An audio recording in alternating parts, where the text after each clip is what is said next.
சஞ்சு சாம்சன் செஞ்சு அடிச்சாலும் நம்ம திலக் வர்மாவை பத்தி தான் முதல்ல பேசுற அளவுக்கு நம்ம வந்து திலக் வர்மாவுடைய back to back century and அவர் செஞ்சுரி பேக் டு பேக் செஞ்சுரியோட என்ன மாதிரி எப்படி ஆடுறாரு அப்படிங்கிறது தான் முக்கியம். சஞ்சு சாம்சன், வருண் சக்கரவர்த்தி அண்ட் திலக் வர்மா 3 பேருமே கம்பேக் தான். எல்லாருமே இன்னும் வேர்ல்ட்ல என்ன நினைச்சிட்டு இருக்காங்க, Indians don't play short bowling well, bouncers they don't play well, they can be easily intimidated அப்படிங்கிற ஒரு இமேஜ் இன்னும் நடந்துட்டு இருக்கு. ஜோனஸ் பட்லர் இதே மாதிரி யாருமே பவர் பிளேல இவ்வளவு ரன் அடிச்சது கிடையாது எந்த டீம் சவுத் ஆப்பிரிக்காவுக்கு. they will go all out to win the match and draw the series நினைச்சோம். அது என்னன்னா ஆன்டி கிளைமேக்ஸா போயிடுது. அபிஷேக் சர்மா 36 அண்ட் அவரோட பார்ட்னர்ஷிப் வித் சஞ்சு சாம்சன் இந்த power play is the vital critical point for India. அதுல என்ன டவுட் இல்ல.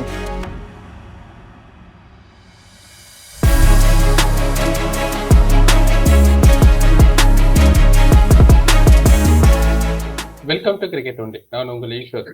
சவுத் ஆப்பிரிக்கா அகேன்ஸ்ட் இந்தியா ஒரு T20 சீரீஸ் 4 நடந்துச்சு. அதுல பாத்தீங்கன்னா இந்தியா கம்ஃபர்டபுளா 3-1 அப்படிங்கிற கணக்குல வந்து அந்த சீரீஸ் வந்து வின் பண்ணியிருக்காங்க. ஸோ இதை பத்தி நம்மள்கிட்ட பேசுறதுக்காக cricket expert Kalyan Ram sir நம்ம கூட இருக்காரு. சார் வணக்கம் சார். வணக்கம். எப்படி இருக்கீங்க சார்? நல்லா இருக்கேன். நீங்க நல்லா இருக்கீங்களா? நல்லா இருக்கேன் சார்.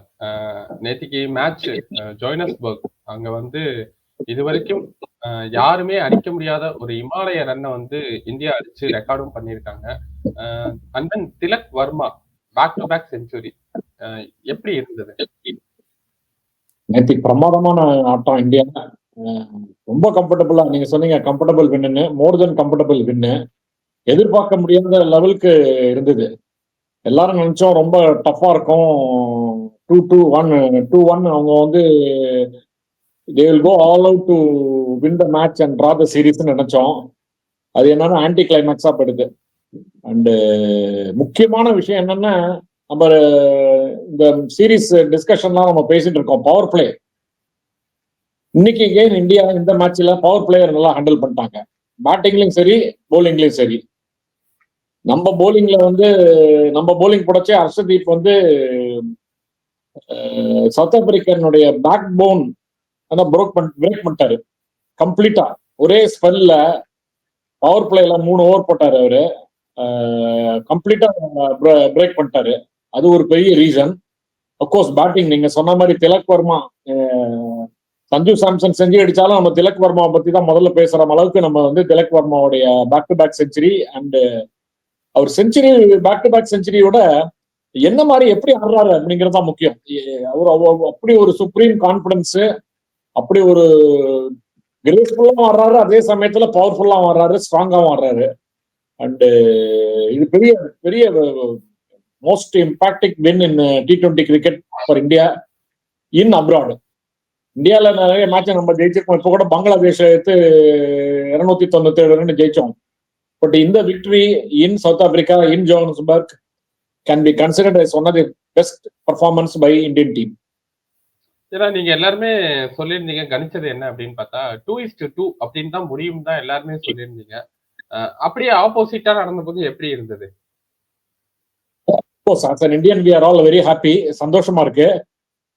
கோர்ஸ் 2-2 50-50% தான் சான்ஸ் கொடுத்தோம். நம்ம வந்து இந்தியாவுக்கு சான்ஸ் இல்லைன்னு சொல்லவே இல்லை நம்ம யாருமே. நான் சொல்லல அட்லீஸ்ட்.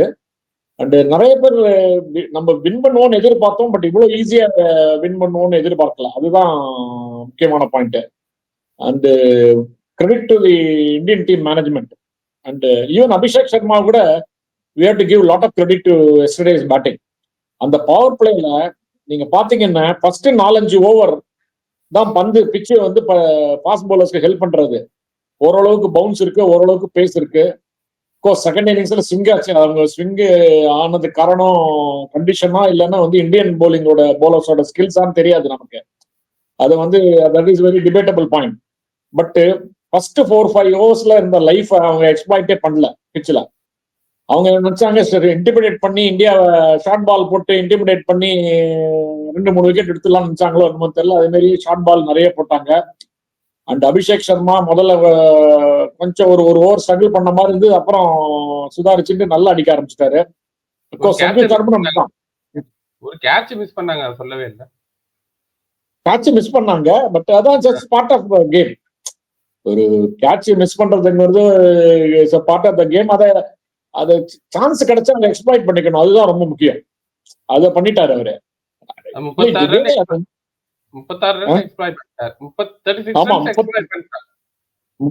ரன் அந்த கிரிட்டிக்கல் டயத்துல பார்ட்னர்ஷிப்போட கொண்டு வந்து பவர் பிளேல record runs.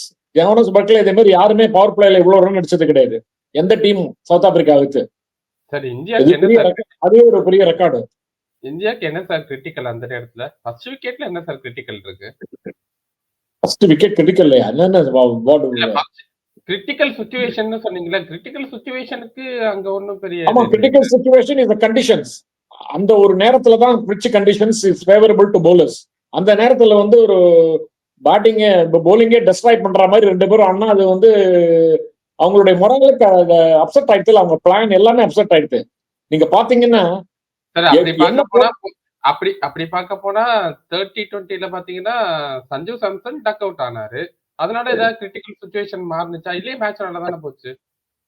Sanju Samson second time duck அடிக்கச்சு India got into crisis and 124 தான் அடிக்க முடிஞ்சது. அப்ப 30-20 சார் தேர்ட்லயும் இப்படிதான் நம்ம வந்து அதே டக்கு தான் அடிச்சாரு. அதனால ஏதாவது கிரிட்டிக்கல் சிச்சுவேஷன் இல்ல. அதுக்கு அபிஷேக் சர்மா காம்பன்சேட் பண்ணிட்டாரு. அபிஷேக் சர்மா காம்பன்சேட் பண்ணாரு. திலக் வர்மா ஒன் டவுன் இருக்கிறது பெரிய அட்வான்டேஜ் அப்படிது. எந்த நேரத்துல இந்த கிரைசிஸ்ல கிரிட்டிக்கல் டயத்துல யாரு வந்து கையை தூக்கி நான் இருக்கேன், I will do my best to the team அப்படின்னு சொல்றாங்களோ அந்த டீம் தான் நல்ல டீமா இருக்கும், நல்ல பர்ஃபார்மன்ஸ் நல்லா இருக்கும். அது வந்து நடந்துருது. இந்த மேட்ச்ல நல்லாவே நடந்துருது. அபிஷேக் சர்மா 36 அண்ட் அவரோட பார்ட்னர்ஷிப் வித் சஞ்சு சாம்சன் இந்த power play is the vital critical point for India. அதுல என்ன டவுட் இதுல நீங்க சொல்லுங்க. அந்த அந்த நேரத்துல வந்து ஒரு அபிஷேக் சர்மா 2வது ஓவர்ல அவுட் ஆயினா நேத்தி பிச்சில் அவுட் ஆயிருந்தாருன்னா திலக் மேல அவ்வளவு ஃப்ரீயாவும் ஆடி இருக்க முடியாது. 1 டவுன்ல வந்து அவருக்கு வந்து ஒரு விக்கெட் விழுந்து 5 ரன் ஆடுறதுக்கும் 72 ரன். அதுக்குதான் சார் சொல்றேன். போன 30-20ல சஞ்சு சாம்சன் டக் அடிச்சுட்டு உள்ள போனதுக்கு அப்புறம் அதே சிச்சுவேஷன்ல தான் திலக் வர்மா வந்தாரு. அப்ப வந்து இதே மாதிரிதான் அவர் விளையாடிட்டு இருந்தாரு. 27 பால்ல 50 ரன் அடிச்சாரு, 47 பால்ல 100 அடிச்சாரு. அவர் நல்ல ஃபார்ம்ல இருக்காரு. அந்த ஃபார்ம் அப்படியே கண்டினியூ பண்ணிட்டாரு இந்த மேட்ச்ல. பிட்ச் கண்டிஷன்ஸ் பிட்ச் கண்டிஷன்ஸ்ல இந்த பிட்ச் கண்டிஷன்ஸ்ல நான் ஆடுறது பெரிய முக்கியம் இல்ல. அதை சொல்லிதான் நானும் நம்ம இப்ப பாருங்க அவங்க ஆடச்சே அதே ஃபர்ஸ்ட் 5-6 ஓவர்ஸ்ல தான் பந்து ஸ்விங் ஆச்சு. நமக்கு பவுன்ஸ் இருந்தது. பட் நம்ம பவுன்சர்லோ ஒரு ஷார்ட் பாலோ போட்டு இன்டிமிடேட் பண்ணாம எல்லாமே ஒரு ரைட் ஏரியாஸ்ல ஸ்விங் ஒரு பந்து பிச்சாருது. அவர் பாருங்க, இவரு ஹர்ஷ்தீப் சிங் நேற்று போட்ட போலிங் வந்து ரொம்ப நாளைக்கு அப்புறம் இந்தியன் ஃபாஸ்ட் பவுலர் ஒரு ஆடவே முடியாதபடி இருந்தாரு. இவர் அன்பிளேயபிள். அந்த இவருக்கு கிளாசனுக்கு ஒரு எல்பிடபிள் எடுத்தாரு தெரியுமா? என்ன வந்து அவருக்கே தெரியாது. Ball pitch outside off stump came back hit the bat. அவருக்கு பேட்ல எப்படி வந்து பட்டதுன்னு கூட தெரியாது. Even before he could start a stroke அது வந்து பந்து வந்து பேட்ல வந்து பட்டுடுது. அதே மாதிரி இந்த கண்டிஷன் என்ன கண்டிஷன்ஸ் ஆடுறதுதான் முக்கியம். ஜோஹானஸ்பர்க் வந்து இந்தியாவுக்கு ஹோம் சீரியஸா இல்ல சவுத் ஆப்பிரிக்காவுக்கு ஹோம் கிரவுண்டானே கண்டுபிடிக்க முடியும். அந்த அளவுக்குல ஷப்லா இருந்தது. ஆமா, அந்த அளவுக்கு தான் ஆயிருக்கு. கிரௌடு கூட அப்படிதான். எங்க பார்த்தாலும் இந்தியன் பிளாக்ஸ். எங்கேருந்து வருவாங்கன்னு தெரியல. இந்தியன் ஸ்பெக்டேட்டர்ஸ் எல்லா மோஸ்ட் ஆஃப் த வென்யூஸ்ல அப்படிதான் இருக்கு. இப்போ நேத்தி இன்னும் ரொம்ப அப்படிதான் இருந்தது. I think they entertained the Indian supporters. They gave a top class performance and full credit to Indian team management and க்ளோஸா இருக்கிற சீரீஸை ஒண்ணுமே இல்லாத மாதிரி ஆக்கிட்டாங்க கடைசி மேட்ச் ஈஸி வின் பண்ணி. ஸோ அது வந்து full credit to Indian team. Indian பவுலரால அந்த பிச் கண்டிஷன்ல நல்லா பவுல் பண்ண முடிஞ்ச இடத்துல ஏன் சவுத் ஆப்பிரிக்கன் பவுலர்ஸால அதை எக்ஸ்ப்ளாய்ட் பண்ண முடியல?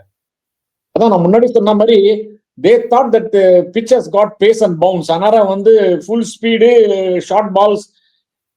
எல்லாருமே இன்னும் வேர்ல்ட்ல என்ன நினைச்சிட்டு இருக்காங்க, Indians don't play short bowling well, bouncers they don't play well, they can be easily intimidated அப்படிங்கிற ஒரு இமேஜ் இன்னும் நடந்துட்டு இருக்கு. அதுவும் ஒயிட் பால் கிரிக்கெட்ல அது வந்து டெஃபினட்டா ரொம்ப கஷ்டம். அது ரெட் பால் கிரிக்கெட்ல ஷார்ட் பால்ல வந்து இன்டிமிடேட் பண்ணி டீமை ப்ரெஷர் பண்ணலாம். பட் ஒயிட் பால் கிரிக்கெட்ல கஷ்டம், பண்ண முடியாதுன்னு கிடையாது. பட் இந்தியா அந்த ஸ்டேஜ் எல்லாம் தாண்டி போயிட்டாங்க. Indian batsmen they handle short bowling much better in white ball cricket than many other teams. Even England team எல்லாம் கூட நல்லா தான் ஆடுறோம் நம்ம ஷார்ட் பால. இவங்க வந்து தப்பு கணக்கு போட்டாங்க அப்படின்னு என்னுடைய ஒப்பீனியன். நிறைய ஷார்ட் பால் பாத்தீங்களா, அந்த கோட்ஸியா இருக்கட்டும், இந்த லெஃப்ட் ஆர்ம் ஃபாஸ்ட் பவுலர் அவர் இருக்கட்டும், அவர் தான் கொஞ்சம் மிக்ஸ் பண்றாரு. கோட்ஸியா வந்து எல்லா பாலும் ஷார்ட் பால் போட்டு எல்லாத்தையும் இன்டிமிடேட் பண்ணி எல்லாரையும் ஷார்ட் பால் பவுன்சர்ல அவுட் ஆக்கிடலாம், இல்லைன்னா இது பண்ணிடலாம் அப்படின்னு ஆள் அடிக்கிற மாதிரியும் போடுறாரு அவரு. அதுக்கேத்த மாதிரி கேச்சஸ் போனுச்சு, அது அவங்க சரியா பிடிக்கல. மார்க்கோ யான்சன் கையிலேயே திலக் வர்மாக்கு செஞ்சுரி அடிக்கிறதுக்கு முன்னாடி கையில கேட்ச் வந்தது, அதை மிஸ் பண்றாங்க. அதுக்கு காரணம் எங்க அடிச்ச அடியில வந்து பேனிக் ஆயிட்டாங்க. அவங்களுக்கு ரிதமே போயிடுச்சு, என்ன பண்றதுன்னு தெரியல. ஒரு 6-7 ஓவர் கழிச்சு எந்த போலருக்கும் எப்படி போடுறது என்ன பண்றது ஒண்ணுமே தெரியல அவங்களுக்கு. தலைமுறையா காலம் புரியல அப்படின்வாங்களா, அதே மாதிரிதான் ஆயிடுச்சு அவங்களுக்கு. ரொம்ப மொரால் ரொம்ப லோ ஆயிடுச்சு. அதான் நான் முதலே சொன்னேன், தே லாஸ்ட் தேர் ரிதம், கம்ப்ளீட்டா ஷேட்டர் ஆயிடுச்சு அவங்களுடைய கான்பிடன்ஸ் எல்லாமே. கேப்டன் பாத்தீங்களா, அவர் பாடி லாங்குவேஜ் பாத்தீங்களா, பேட்டிங்கா இருக்கட்டும் ஃபீல்டிங்ல இருக்கட்டும், அவருடைய ஃபேஸ் எல்லாம் பார்த்தோன்னா நல்லா தெரியுது அவரு. அதே மாதிரிதான் அந்த 2-3 ஃபீல்டர்ஸ் இவரெல்லாம் நல்ல கேட்ச் பிடிக்கிறவர் தான். அவரு கேட்ச் விடுறாரு, அதே மாதிரிலாம் என்ன பண்ண முடியும் நம்ம. அது வந்து அவங்களுக்கு போயிடுச்சு, மேட்ச் கையை விட்டு போயிடுச்சுன்னு தெரிஞ்சுட்டு. அதனால கடைசி 2-3 ஓவர்ல வந்த கேட்சஸ் எதுவுமே ட்ரை பண்றதே அவங்க வந்து ரொம்ப லெத்தார்ஜிக்கா இருந்தாங்க. அவரு இவர் கேசவ் மகாராஜ் இருக்காரு, அவரு நல்ல ஃபீல்டர்னு பேரு. ஒரு கேட்சை வந்து ரொம்ப லேட்டா ட்ரை பண்ணி கீழே விழுந்து ஆக்டிங் எல்லாம் பண்ண ஆரம்பிச்சிட்டாரு, அது ஷோல்டர்ல பெயின் மாதிரி. இன்னொன்னு வந்து ஆமா. சோ அவங்களுக்கு வந்து ஃபர்ஸ்ட் 6-7 ஓவருக்கு அப்புறம் மேட்ச் கையை விட்டு போயிடுச்சுங்கிற ஒரு நம்பிக்கை அவநம்பிக்கை வந்ததுனால அவங்களுடைய பர்ஃபார்மன்ஸ் டாப் டு பாட்டம் ரொம்ப போரா போயிடுது. அதுதான் பேட்டிங்லயும் அதுதான் காரணம். 285 ரன் சேஸ் பண்ணணும்னா அது மென்டல் ஆட்டிடியூட் இருக்கு, அந்த மென்டல் ஃப்ரேம் ஆஃப் மைண்ட் அது வந்து கம்ப்ளீட்டா ஷேட்டர் ஆயிடும். அதுக்கு தகுந்தா போல இவர் வேற ரொம்ப அன்பிளேபிள் போலிங் அவரு ஹர்ஷ்தீப் சிங். நான் கூட சொல்லியிருந்தேன், அவரு குருநானக் உடைய பிளெஸிங்ஸ் போல இருக்கு அவருக்கு. இன்னைக்கு அவ்வளவு நல்லா போறான். நேற்று குருநானக் ஜெயந்தி டே. ஸோ அந்த டேல வந்து அவர் வந்து அவ்வளவு நல்லா பர்ஃபார்ம் பண்ணாரு. One of the best bowling performance by Indian fast bowler in abroad, நான் சொன்ன மாதிரி. Correct. And then Sanju Samson ஒரு century, 2 duck out, and then again ஒரு நாக். எப்படி இருந்தது அவர் ஷாட்ஸ் எல்லாமே பாத்தீங்கன்னா ஃபியர்லெஸ் கிரிக்கெட் அதுதான் பண்ணாரு நேற்று. அந்த 2 டக் அவுட் ஆனப்ப என்ன பண்ணாரோ அதை அப்படியே சேஞ்ச் பண்ணிருக்காரு. நம்ம நேற்று கூட பேசியிருந்தோம், நம்ம போன மேட்ச் போது அவரு அடிச்சா செஞ்சுரி இல்லைன்னா 0 அப்படின்னு பேசியிருந்தோம். நான் அப்புறம் சொன்னேன், கடைசியில முடிக்க கூட சொன்னேன், அவர் 0 அடிச்சாலும் பரவாயில்ல, ஒரு 5 மேட்ச்ல 2 மேட்ச் செஞ்சுரி அடிச்சு மேட்ச் வின்னிங் பர்ஃபார்மன்ஸ் பண்ணிட்டாருன்னா அது பெரிய பெரிய விஷயம் இந்தியாவுக்கு அப்படின்னு. அதே மாதிரிதான். So whenever he scores a century, whenever he plays well, India wins. So அதனால அவருடைய பெரிய கம்பேக். சஞ்சு சாம்சன், வருண் சக்கரவர்த்தி அண்ட் திலக் வர்மா 3 பேருமே கம்பேக் தான். சஞ்சு சாம்சன் வந்து ஆல்மோஸ்ட் எல்லாரும் என்ன சொன்னாங்க, அவர் என்ன ஒரு மேட்ச் அடிக்கிறாரு, 10 மேட்ச் ஃபெயிலியர் ஆகிறாரு, ஆடவே மாட்டேங்கிறாரு அப்படின்னு சொல்லி இது பண்ணியிருந்தோம். அவர் வந்து 34 டேஸ்ல 3 செஞ்சுரிஸ் அடிச்சிருக்காரு. அதுல 2 வந்து பேக் டு பேக் செஞ்சுரி. ஆனா கேப் சீரீஸ் கேப் இருந்ததுனால அந்த 34 டேஸ். சோ அவர் ஒரு 3 centuries in 34 days which is a record. அதே மாதிரி Tilak Varma back to back century in abroad, in South African conditions. பெரிய பெரிய விஷயம் அது. நான் வந்து எப்பவுமே I had a good opinion about Tilak Varma. இந்த வாட்டி ப்ரூவ் பண்ணிட்டாரு. அவர் வந்து கேப்டனுக்கு ரொம்ப தேங்க் பண்ணணும். அவரு 1 டவுன் இறக்கினதுக்கு அப்புறம் தான் அவருடைய டேர்னிங் பாயிண்டே அவருக்கு. அவரு வந்து ரிக்வஸ்ட் பண்ணிட்டாரு. ஆனா கேப்டன் அவர் அவர் கேட்டதுக்கோசரம் இறக்கல. அவருக்கு விஷயம், அவருக்கு சரக்கு இருக்குங்க தானே இறக்குறாரு. டீம் மேனேஜ்மெண்ட் டிஸ்கஸ் பண்ணி. மும்பை இந்தியன்ஸ்ல 2 பேரும் ஒன்னா ப்ளே பண்றாங்க, ஒன்னா தான் இருக்காங்க, நிறைய டிராவல் பண்றாங்க. சோ நிறைய தெரியும்ல அவரை பத்தி. ஆமா, நிறைய தெரியும். அதனால நிறைய தெரியும். ஆனா அவர் சொல்றத கரெக்டா அவர் சொல்லச்சே கேட்கச்சே அவர் இவரே ஒன் டவுன் ஆறாரு. இவர் ஒன் டவுன் பிளேயர். இவர் வந்து ஒரு மேட்ச் ஃபெயிலியர் ஆயிட்டாரு. அதனால அடுத்த மேட்ச் அடிக்கணும்னு ஒரு இதுல இருந்திருப்பாரு, வெளியில இருந்திருப்பாரு. ஆனா இன்னொரு சக பிளேயருக்கோசரம் விட்டு கொடுத்து அவருக்கு ஒரு ஆப்பர்ச்சுனிட்டி கொடுத்து அவரை அடிக்க வச்சு, அப்ப அது நமக்கு இந்தியாவுக்கு தானே பெனிஃபிட். சோ அந்த விஷயத்துல எப்பவுமே சூரியகுமார் யாதவ், நம்ம முன்னாடி கூட ஒரு வேற போன சீரிஸ் போது டிஸ்கஸ் பண்ணோம். he has got a attitude to give up his sacrifice பண்ற தன்னுடைய இதையே இது பண்றாரு. நிறைய பிளேயர்ஸ் என்கரேஜ் பண்றாரு, எல்லாருக்கும் சப்போர்ட் பண்றாரு. அது ஒரு பெரிய நல்ல குவாலிட்டி கேப்டனுக்கு இருக்கிற நல்ல குவாலிட்டி சூரியகுமார் யாதவ்க்கு இருக்கு. அண்ட் ஒன்னு ரெண்டு தப்பு பண்ணிருந்தாலும் சீரீஸ்ல, but overall his performance is very good. அதே கம்பேர் பண்ணீங்கன்னா opposite side captain, South African captain has miserably failed both as a batsman and as a captain. அதுதான் மெயின் டிஃபரன்ஸ். அவர் வந்து பேட்டிங்லயும் பாருங்க, ஒரு பேனிக் ஆயிட்டாரு. இப்ப நல்லா தெரியுது அவர் ஆடுறத பார்த்து, ஃபேஸ் கேமரால பார்க்கச்சே தெரியுது நமக்கு, வீடியோல பார்க்கச்சே, டிவில அவருடைய அப்படியே சோர்ந்து போயிட்டாரு அவரு. அது வந்து doesn't gives good signal to other players. அது வந்து அவங்க வந்து சீரியஸா அவங்க வந்து கேப்டனை மாத்தணுங்கிற சிச்சுவேஷன்ல இருக்காங்கன்னு எனக்கு தோன்றது. ஓகே சார், ஒரு அவே கண்ட்ரில போய் 3-1 அப்படிங்கிற இதுல வந்து ஒரு சீரீஸை வின் பண்ணதுங்கிறது வந்து ஒரு சாதாரண விஷயம் இல்ல, பெரிய விஷயம் தான். அதுவும் ஒரு இளம் படையோட போய் இந்தியன் டீம் வந்து அதை வெற்றி பெற்றிருக்காங்க. இந்த கிரெடிட் வந்து லக்ஷ்மன் அந்த கோச்சுக்கு கண்டிப்பா சாரும். நல்ல டீமை கோச் பண்ணி நிறைய யங்ஸ்டர்ஸ்க்கு வாய்ப்பு கொடுத்து நிறைய பண்ணிட்டு இருக்காரு. ரமன்தீப் சிங்கையும் நேற்றுக்கு 4 ஓவர் போட வச்சாங்க. லாஸ்ட் பங்களாதேஷ் சீரீஸ்ல பார்த்தோம், நிதிஷ்குமார் ரெட்டியை வந்து ரன் அடிச்சாலும் பரவாயில்லன்னு 4 ஓவர் கம்ப்ளீட் பண்ணாங்க. அதே தான் நேற்றுக்கு ரமன்தீப்புக்கும் பண்ணாங்க. இது மாதிரி புதுசா டேலண்ட்டை கண்டுபிடிச்சு அவங்களை என்கரேஜ் பண்றாங்க. இதுக்கப்புறம் தொடர்ந்து நிறைய நமக்கு சீரியஸ்லாம் இருக்கு, அதுல என்ன பண்ண போறாங்கன்னு வெயிட் பண்ணி பார்க்கலாம். இவ்வளவு நேரம் உங்க கருத்துக்களை பகிர்ந்துக்கிறதுக்கு ரொம்ப நன்றி சார். தேங்க்யூ.